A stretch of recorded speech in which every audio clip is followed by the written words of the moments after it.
You know, I want to go beyond where they are right now and cook them a little bit. I'm just going to bring them up to a light simmer for a short time just to break the skin a little bit. It doesn't take much. I'm just turning it up about, at half flame here, and I'm just going to go ahead and let the juice come out of them a little bit and just let them simmer up a little bit. The reason I'm doing this is because they'll puree much easier if they're soft. And by cooking them just a little bit, it softens the skins and it will make the pureeing process just so much better. Everything will be so much softer and more smooth. So as that comes up to temperature, just keep an eye on that. I'm going to do my eggs in the meantime.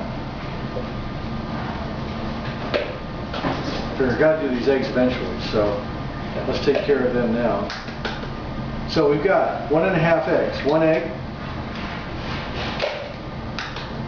and a half.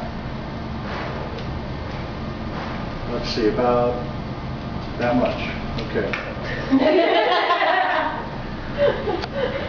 That works. Yeah, give or take, right? Does it have to be perfect? No. One person last period said, that looked ridiculous. Why don't I just take 3 eggs and crack them and put them in there? Try it. His mousse came out beautiful. So it really isn't that critical. But do keep in mind, though, that if you're cracking eggs, especially if you're making a large batch of this, that if you really look at it, 1½ whites as opposed to 1½ eggs is going to give you very different product, because whites have 85% water in them, and because of that, that's going to create a little different product. You have more whites than yolks when you crack your eggs.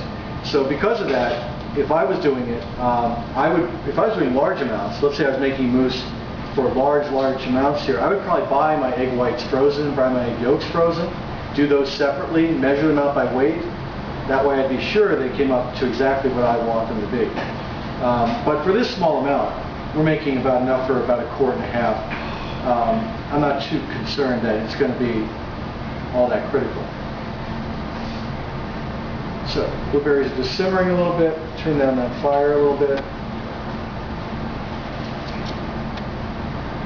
I'm going to put these blueberries in the Vitamix. We're going to get those whizzed up and get those, really pureed. Now, like I said, the purees that I have back there are extremely nice because they're already pureed. Everything's done for you. But if you wanted to do something where you didn't have the puree, you couldn't get it. Didn't you want the egg white? I got to talking. Oh, well, that's a bad anyway. That's about 1/2. You're absolutely right. I'm talking, you're watching.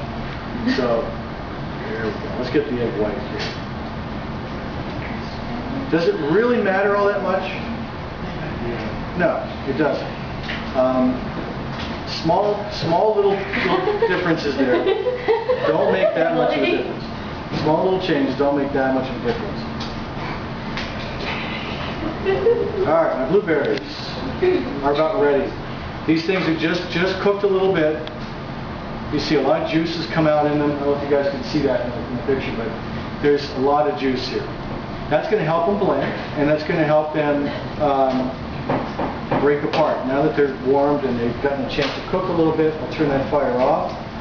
And got my eggs ready to go, so we'll just take care of that in a separate container. Let's make the puree first. It's just nice and warm. Over here to the Vitamix.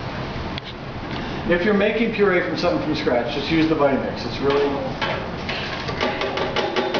a great tool. This thing will make puree out of almost anything.